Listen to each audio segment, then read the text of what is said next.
Yeah, Okay. I'm not in trouble. No. Have you ever been in trouble? Yeah, I get in trouble a lot. No. Okay, we got to talk about something to give you an intro to this. Unless you don't use What? that. Okay, are you ready to start the show? Yes. Yes. I'm ready to go. Let's do this.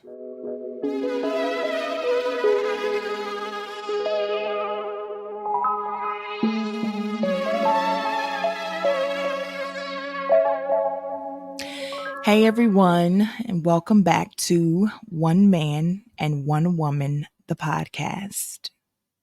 I am Tara Michelle. And I am Jada Flan, or her plus one, as the screen says. Okay, I think today we have a very interesting follow-up to our first episode, The Bad Boy Days. So I don't know what you're going to title this, maybe part 2. However, I received some excellent feedback to that episode. And I wanted Right. Look at to, God. I'm sorry, go ahead. I just said, look at God. We're getting feedback. It's much appreciated. I know that's like your favorite thing because it's kind of hard to get feedback during podcasts. So I talked to my nephew and I told him to listen, or I asked him if he wanted to listen, and he listened. And he turned the perspective into that of a young man. And so my nephew is 19. He'll be 20 in July. And as he listened to the episode, he said to me, he said, TT, I know that you were speaking specifically from the female perspective, but I went through the same thing.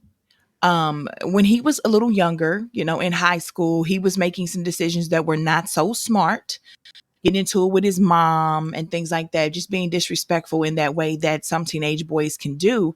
And what he explained to me was it was about the girls and the attention. So the girls, wanted him to dress a certain way. He's a star basketball player, starring point guard, excellent grades in school and a private school, all those things that set him up for a great life. But for the girls who were willing to be his girlfriend or show him attention, he didn't have enough edge for them. So he was willing to do silly things and things that were completely out of his character to invent some kind of edge to himself. He was not born in the city. He was not raised in a dangerous neighborhood. He is definitely what we call countified. And yet he wanted to become almost thuggish and be rough and rugged because that is what the young girls, the girls that were his age, 16, 17, 18, wanted from him. And that shocked me because it led me to, okay, is this a chicken and egg conversation? Who is really demanding the bad boy? Is it that we see them and we're attracted to them because we expect them to be tough and they give us this persona that they're going to be able to protect us? Or are we so convoluted into thinking that that's what we need, that we're turning the good boys into the bad boys? Yeah, I think I mentioned that on the show. Like I talked about how I'd be concerned for young men these days because it feels like you have a choice to make. You may be raised a certain way and taught that you should be this kind of man and you should do this and you should live your life in a way that sets you up for these things in the future. And a lot of those things don't jive with the whole idea of the bad boy. But you have the choice of either being what you may be taught will make you a good father, husband, provider, whatever, or doing what is attractive to women. And it doesn't seem like the two things very often align. If you choose the whole, I'm going to go down the right path and try to be the guy my mom raised me to be or something like that, then you're probably setting yourself up for the waiting game. You're going to have to wait for, women to go through this phase to go be attracted to what, I guess whatever it is they're being told that they're attracted to. And then at some point, when they get old enough or when they get wise enough or when they're done with that, they'll come around to you for who you are. And you have to kind of like choose that. And so, yeah, I can imagine how different. And like to go back to the chicken and the egg thing, like, I don't know which one came first. I don't know. It seems like this whole bad boy thing has been prevalent, since before I ever appeared on this earth, dating the guy from the wrong side of the tracks or the dude with the leather jacket or whatever, Grease is a perfect example. But and that probably was a situation where it seemed like he was portraying some things that weren't necessarily him, because that's what society told him made him attractive, or made him masculine or manly, or whatever it is that you're supposed to be. But it's been around forever.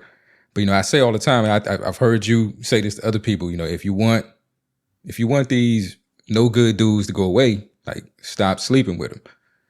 Men are going to do what gets them women. It's almost like Dave Chappelle has a whole bit about like that being our ultimate test in life. Like, really what you judge a man, how the measure of a man, or the way that you judge him, is a lot of times on what kind of women he can attract or keep.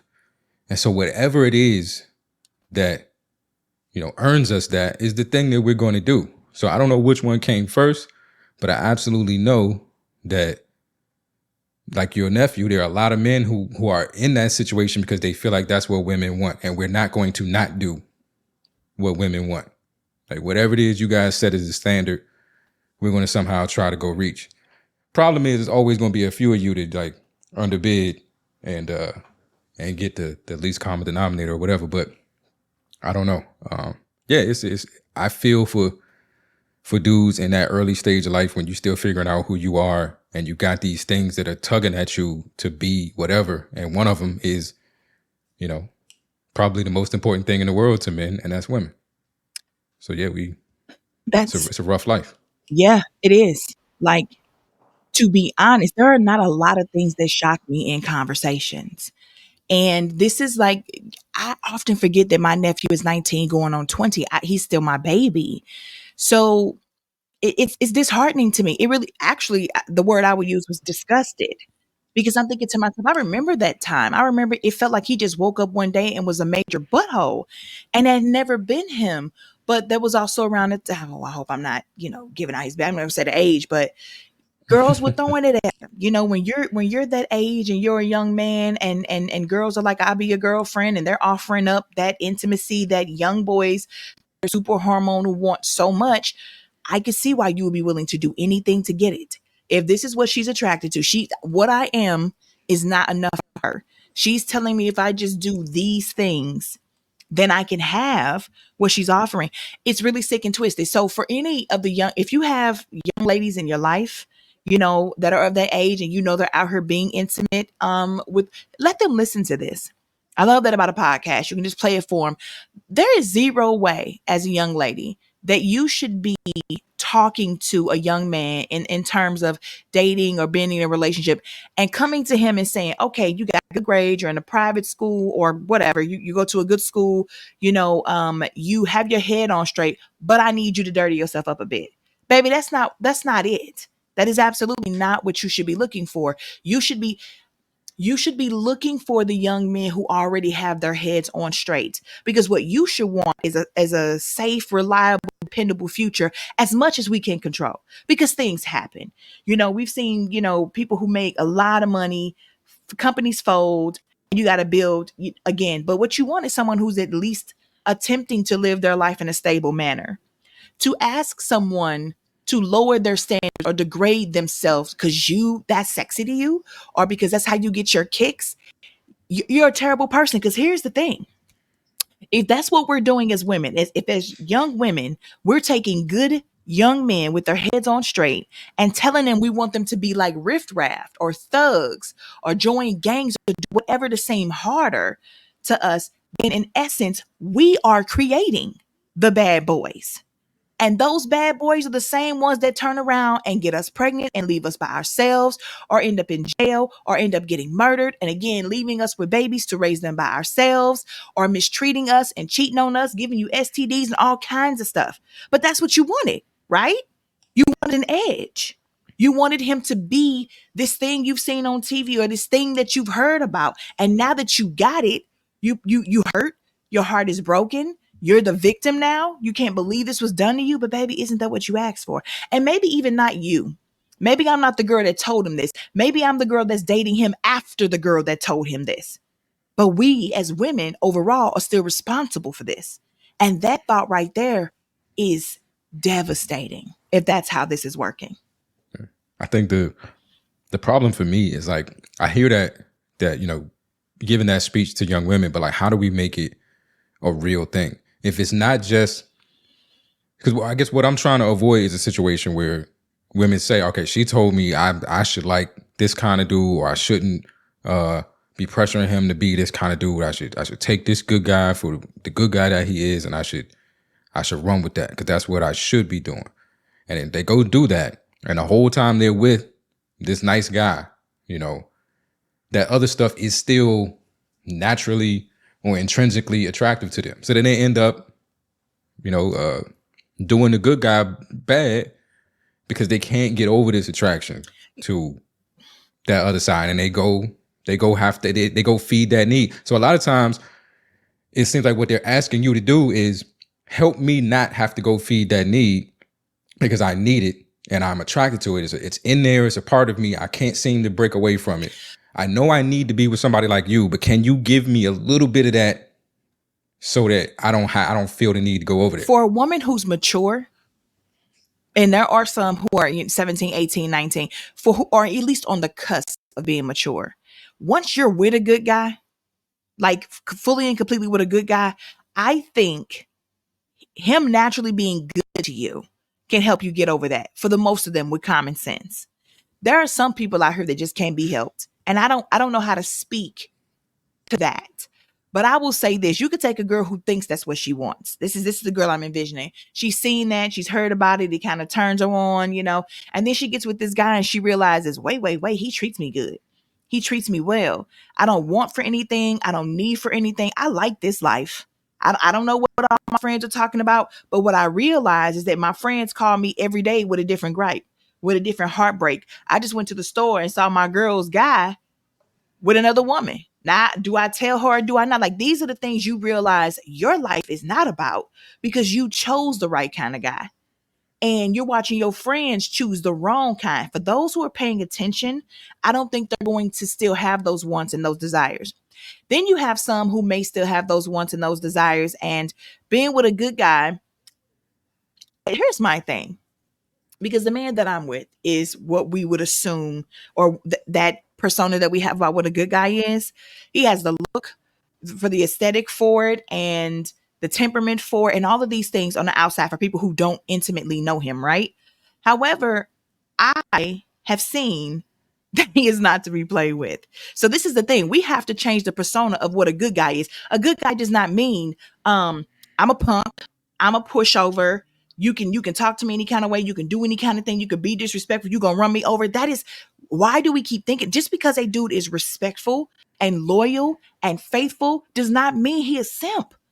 The guy is not. And even nerds, harken back to when you were talking about Dwayne Wade. We saw that he was a nerd. We saw that he was shy at first. We saw that he was the good guy, but he was still Check Whitley in a heartbeat.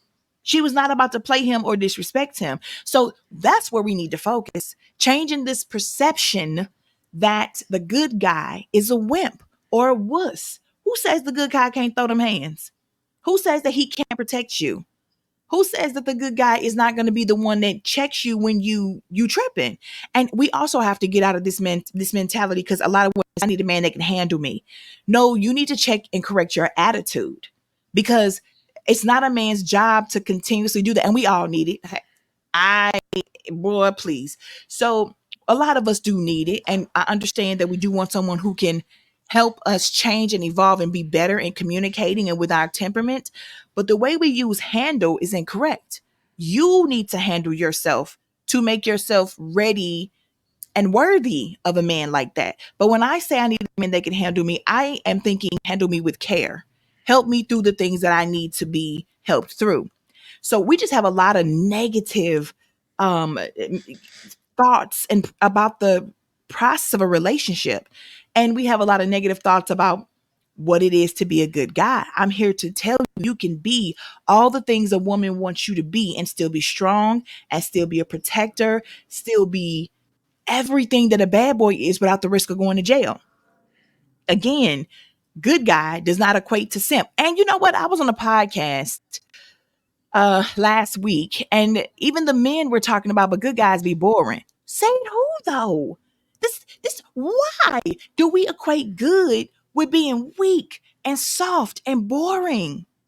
Good guy could be loyal, faithful to you, and take care of you, and still take you to the movies, take you out salsa dancing, and do anything else you want to do. What is boring? What makes a person boring?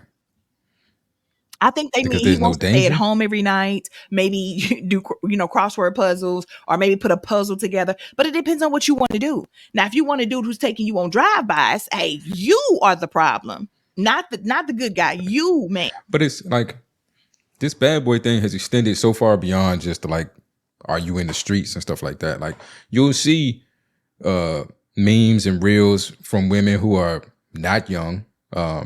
And they'll be saying things like, nothing irritates me more than a guy to text me every morning to say good morning or something like that.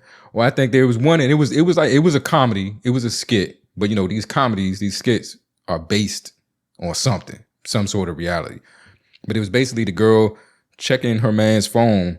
Like first she asked if she could check the phone, and like he was like, sure, and gave it to her. And that was like, whoa, red flag, what's going on?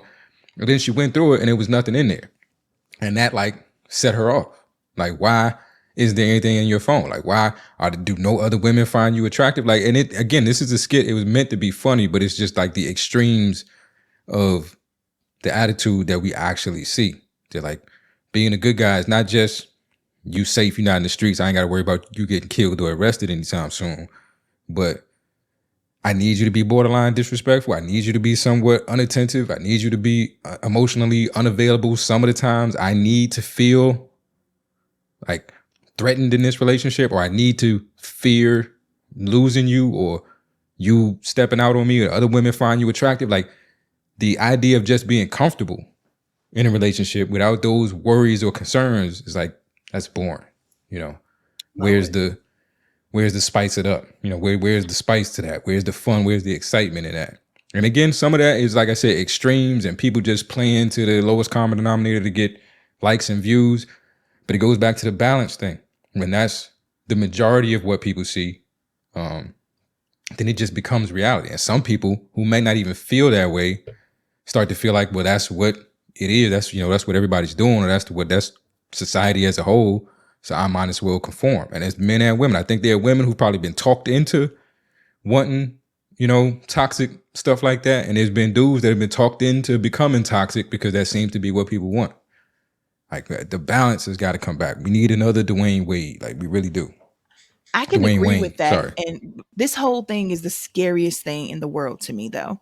The dysfunction of it all is terrifying. I have daughters.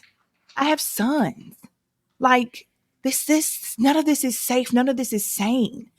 We already have to deal with the fact that, people don't even believe in marriage anymore.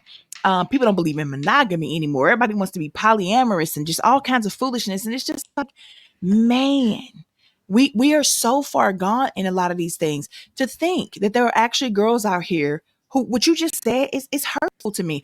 How can you not be happy with a man who chooses you? Why on earth do you need the dysfunction of, I just need to know that he has the opportunity to cheat? Why would you not? But I think that goes to a lack of self-esteem. It's a lack of education, a lack of self-esteem, and a lack of seeing healthy, flourishing, thriving relationships in their lives. They don't have grandparents that are still together, or maybe, how many couples out here got babies and they were never actually together? It was a situationship or a little yeah, or a stupid one-night stand, and now we got a baby? So back to your question, how do we fix that? Because we don't really have parents. The parents, these young mothers who are 35 or maybe even 27, they still kicking it with their kids, or they still in the club and in the streets, and their kids are raising themselves. So there is no wisdom being imparted anywhere. Most of the teachers are even 5 or 6 years older than the students. There's no wisdom because there's no age and there's no life experience and there's no, I'm scared. And these people that are out here thinking like this, these women and these men, are one day going to be the ones running the country. Like, what? I don't know. You know what I just thought about? Yeah, as you were talking, what just came to my mind, like based on other conversations I've seen you have and just other podcasts and stuff I've been on, this is another one of those, to me, it feels like this is another one of those things where we are accustomed to chaos and trauma and toxicity, and normalcy is uncomfortable because it's is different. Like I don't know what to do if everything is okay. I know how to operate in a space where I'm being attacked and I got to move and I got to be on the defensive. I'm used to that. I'm good with that. I can work in that space. When I'm in a space where I don't have those things to do, now I don't know what to do. And this is off-putting and weird to me. Like we've heard women say this, like I'm accustomed to the chaos. I thrive in it, and sometimes they will create the chaos when it doesn't exist or want it because normalcy either doesn't seem real to them. It doesn't seem like something they can trust. I think we've heard that from women. Like if you start talking about how good your relationship is, they'll start telling you, oh, just give it time, Yes, or just Lord. wait for this, or this is coming, or this is coming. Because in their minds, it's almost as if they would rather have what they say, the devil you know versus the devil you don't. They would rather have a problem that they can see than to think that there's no problem or that they just can't see the problem and it's going to catch them off guard. So if you're too nice and you feel like you're hiding something, they feel like there's something that's coming that they can't see, and that's off-putting. I think it seems to be a across the board sort of mentality that like for things to be okay, they need to be somewhat chaotic. Because if I don't know where the problems are, then I'm going to get caught off guard. It can't possibly be that there are no problems or that everything's okay or I don't have to worry or I can thrive in this situation rather than have to learn how to survive it.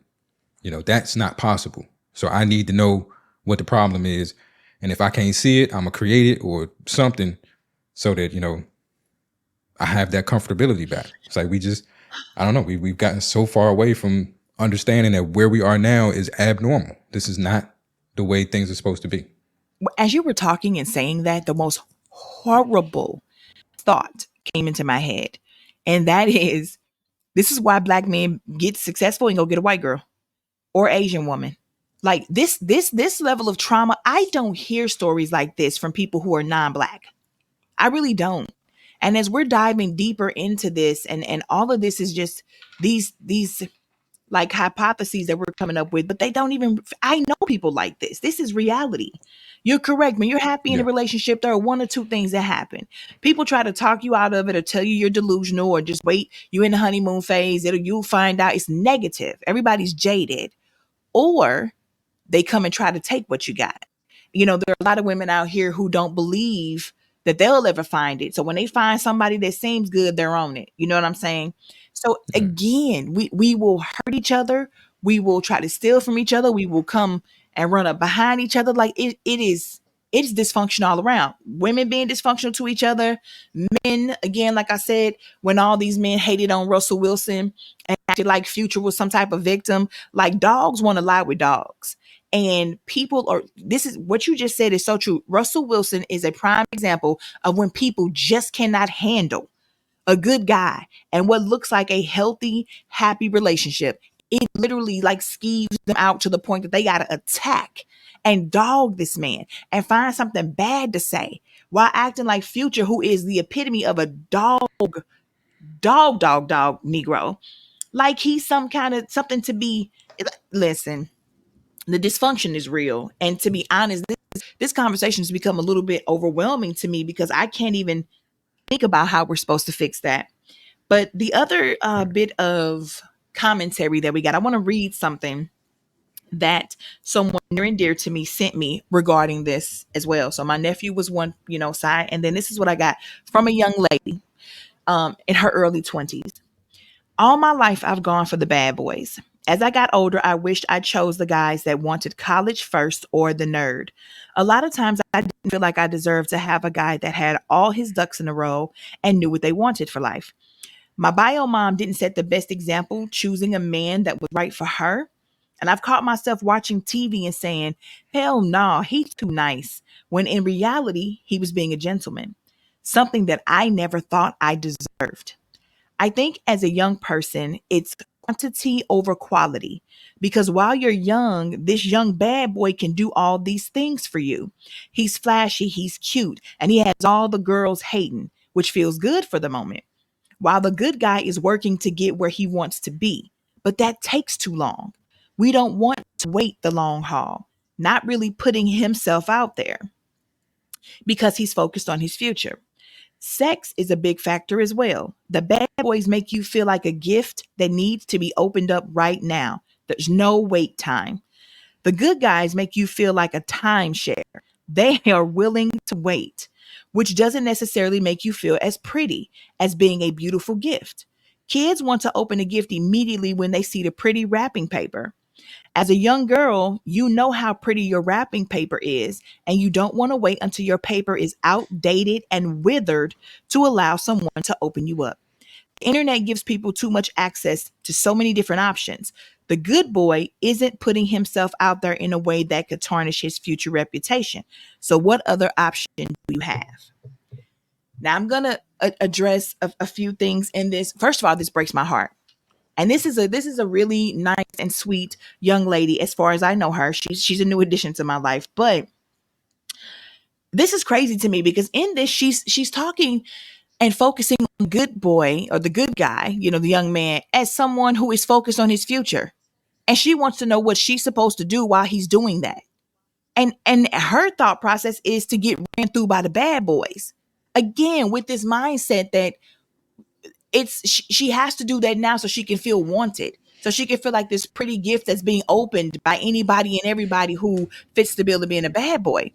First of all, young ladies, we shouldn't have that mentality. And you don't wait till your wrapping paper is old and withered. We're not saying you got to wait till you're 40, but what's wrong to wait until you're 25?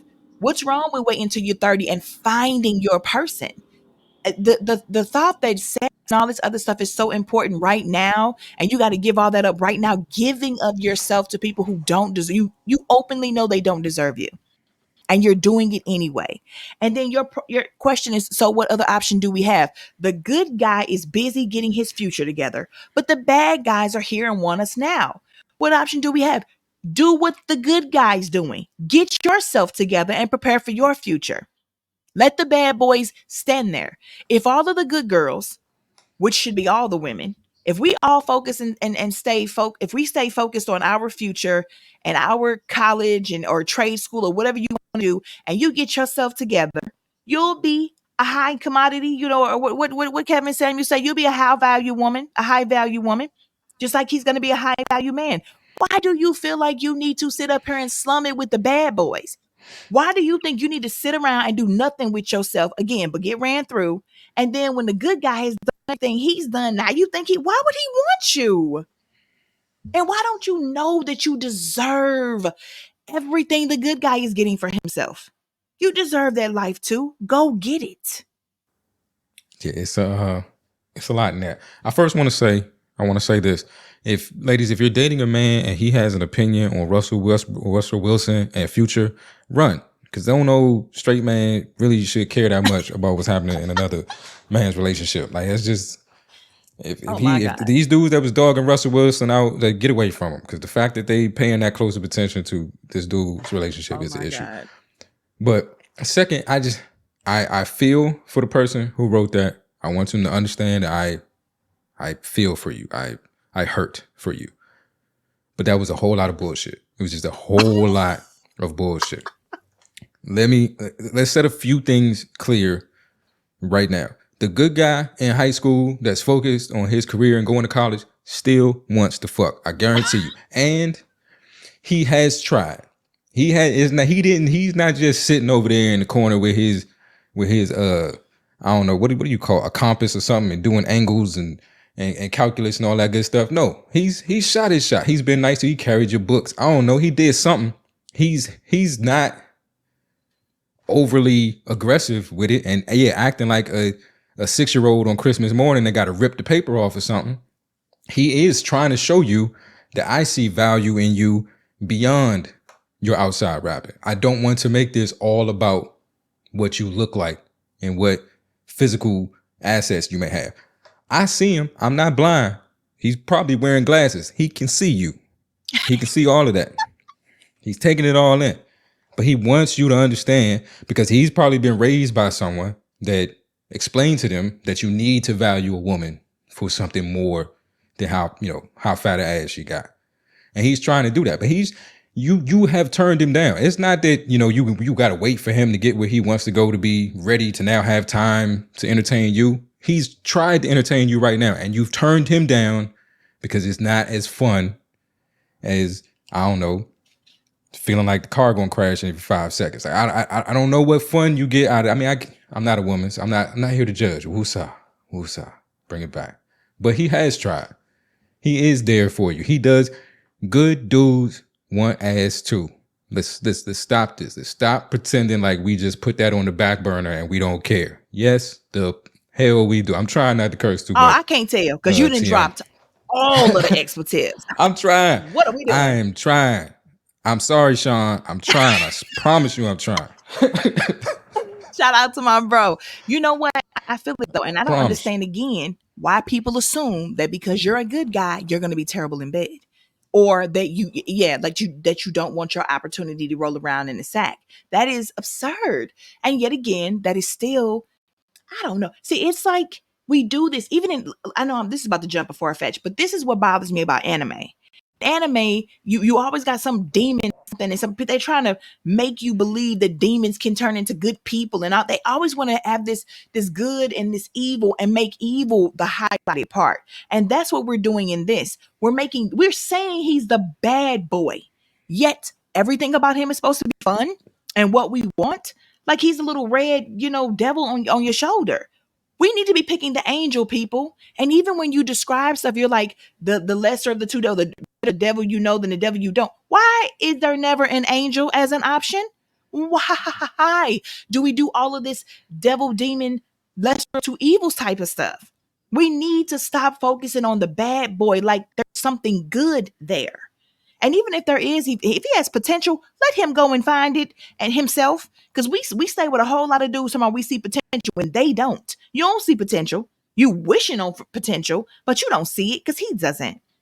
So let's start talking about the good guy the way that they usually are. The good guys are great in bed. You know what? A lot of them take the time, like I said, to read the Kama Sutra and, other articles and books, and they want to practice. They want to learn your body. You got a lot of these bad boys who are like, oh, I got mine. If you ain't get yours, it's like a personal problem. But those dudes who really value women, the good guys, the nerds, the geeks or whatever, a lot of them have put time in just waiting on somebody to give them the opportunity to put that work in. And you out here in your 30s and 40s still messing with the same type of dude and want to know why you ain't ever had an orgasm. It's not medical for everybody, y'all. It's because you keep picking people who don't really care about getting you there. You keep picking people whose interest and desire isn't really in you. It's in just that 5 minutes they gonna give you. And then they on to the next. Stop thinking that because he said he's the good guy and that because he probably makes a lot of money or dresses well that he's boring. He could be the biggest freak you ever been with. And like you said, even though the way you said it was outrageous on the last show, on the first show, yeah, give him a try. Try a good guy and see how it goes. Let's make it a holiday. F a good guy day or something. We can make it I don't know, Saturday after Easter or something. Oh the national holiday. You are ridiculous. But yeah, you need to have something to compare it to. Because right now it's like all you have is bad boys that you have let run through you, and you have an idea of what you think a good guy is, and everything about it is negative. How about you look at the name? He's the good guy. Why would you want the bad one? And maybe we do look at you like a gift that we would love to unwrap, but it's like, it's a gift. Look at it. Like, it's like we want to appreciate it and cherish it, and not just rip you can't put the wrapping paper back on after you done ripped it off. Like we want that to be a moment. You ever they got whole videos of people unboxing stuff. Like that's a whole thing. That's the bad boys in the unboxing. I mean, the good guys in the unboxing stuff. Exactly. It's a thing. Yeah. So yeah, it's not but it's to act like good guys are just sitting on the sideline, like letting life pass them by while they study and try to become lawyers and stuff like that. Like that's not what's happening. We out here in the mix. We not the attractive choice, so we get passed over. But it's not that every woman that sits around talking about she wishing she had somebody got like 6 somebodies she just don't want. Yeah, she overlooking them. They friend zoned. Overlooking them. I saw a clip the other day, I think it was yesterday, of Russell Wilson and Ciara was sitting somewhere, and she was asking a question, and she said something to the effect of, something about some articles of clothing, like, what would you do if your mate had some clothes that you didn't like or something? And he was like, I throw them out. He said, I already have. And she was like, you talking about us? And he was like, yeah, panties. I threw them all away. So, and I thought, and I said, nah, this is not the square people been telling me Russell Wilson is. This man just said she can't wear panties. That sound like a freak to me. She keep ended up pregnant. Something is up. And when I first used to see him, I did think he looked like a cornball. He's not attractive to me. Like, he's not my type. But and listening to him speak and stuff. But when I saw him loving on Ciara, when I saw that relationship and how he was with her son, making that his son, I was like, oh, that for the win. Shout out. I'm so happy for her. That is beautiful. I don't idolize celebrity couples because you never know what's really going on. But what they give us, what they personify to us is beautiful. And if it's real and it's authentic, that's the way I would want my daughters to be happy, my sons to be happy in a relationship. What we see, because like I said, we don't know what's really going on in there. But I would want my kids in a relationship like that over an Offset and a Cardi B. And I say this, and any of the other crazy ones out there. And I say this because I look at that man when he's walking with her, when he in his suit and she in her dress with that slit all the way up. And people are like, she's a mom. She shouldn't dress like that. He's like, I picked her outfit out. And I'm going to take it off of her as soon as we get up out of here. Like, that's a whole good guy who got a whole bunch of money, who's super talented, and seems to be a freak and a baby making machine. I don't know a woman alive who's sane who wouldn't want that for herself or her daughter. Yeah, I have to say this because I just don't want to like leave young impressionable people with a go out there and be Russell Wilson. That's beautiful what they have. It's beautiful what they have, and I guess I got to embrace him as a part of the good guy committee or whatever. But if this dude was realistically doing deep knee bends on a private jet on the flights back home from games in the middle of the night where people trying to sleep, like, you don't have to go that far, dude, to be the good guy. You don't have to be doing deep knee bends on airplanes to be focused on your career. Like, there's a level of cornball that you just don't have to go to. Like, he's definitely gone some places that was unnecessary, but good for him. And shout out to people aren't perfect, but I would take if his problematic tendency is deep knee bends on the plane, I take that over cheating on me or beating on me in a heartbeat. But what we have to go back to really quickly in terms of this message that she left, the one line in here that stuck out to me the most is when she said, she was talking about the guy being a gentleman and being too nice. She said, that's something that I never thought I deserved. And that's the point I'm trying to make. That's the point you were making earlier as well. These women out here do not think they deserve a good guy, a gentleman, a man that's going to care for them, love them, be loyal and faithful. If they found it, they'd run for the hills because that's not what they're used to. And I am envisioning one specific one, two actually. They're so similar that one of them thought I was talking about her when I wasn't. But I would love to see either one of them given a great man, like who's going to be faithful, loyal, is financially dependent, and see how they act. It's an experiment I would live for because I really would want to know if they could handle that. Or would it be too boring? Would it be lacking chaos that they need? Would they develop this fear that, oh, I don't deserve this, he's too good for me, and run for the hills? Or start doing stuff to make, because self-sabotaging is a thing. I was a part of the committee for a very long time, and sometimes I still have to catch myself. But sometimes when you have been through trauma, like my mother used to tell me all the time, nobody would ever love me and I would never amount to anything. Anybody who knows me, shout out to the Terror Squad, and anybody who is related to me or has been friends with me, they know what a monster my bio mom was for me as a child. And it took me a very long time to understand that wasn't real, that didn't have to be my truth and to come out from under that. So a lot of times when you've been beaten down from any type of trauma, especially emotionally and mentally, you don't think you deserve something like that. And you settle for what you think you do deserve based on whatever the trauma is telling you. And again, that is something we have to address. This is such a monumental thing.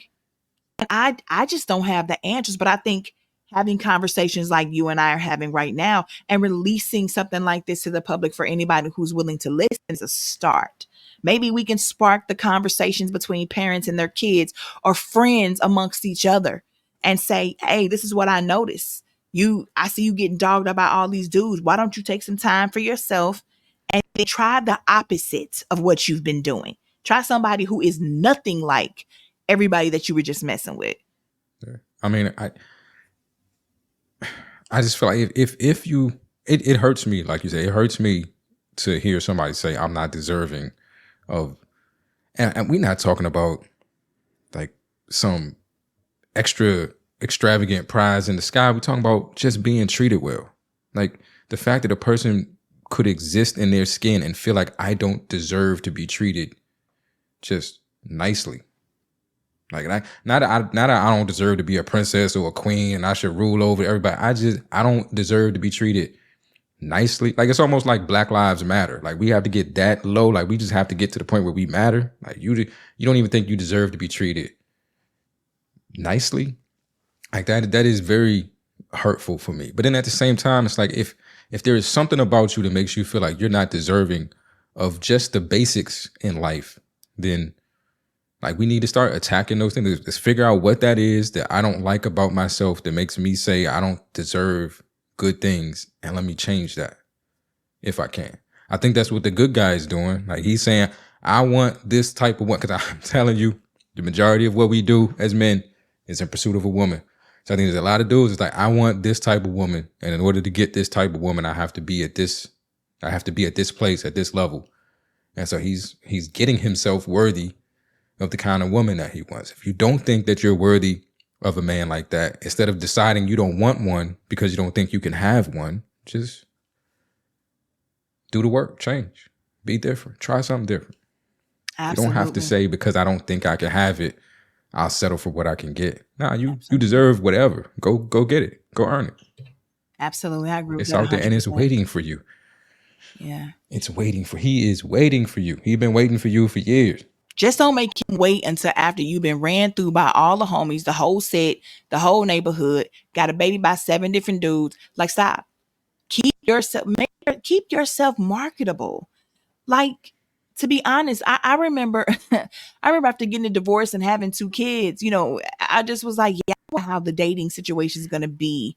And I found out quickly that men don't care. Like, men literally don't care at all if you have kids. What they care about is if you got a bunch of crazy baby daddies or somebody who's going to be an issue. But if you're a single woman and you out here taking care of your kids and you have your life together, it's not hard.